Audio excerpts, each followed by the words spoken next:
সকলকে জানাই শুভ শারদীয়ার আন্তরিক দ্বিতীয় শুভেচ্ছা। আর এখন আমি আছি রূপচাঁদ মুখার্জি লেন ভবানীপুরে আর একটা বড় পুজো।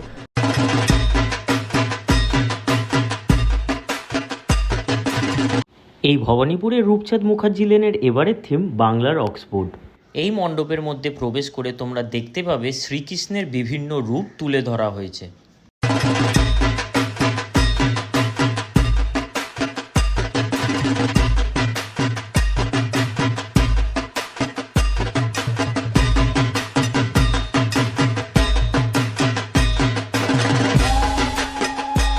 পুরো মণ্ডপটি বাংলার অক্সফোর্ড নবদ্বীপের মতন বানানো হয়েছে।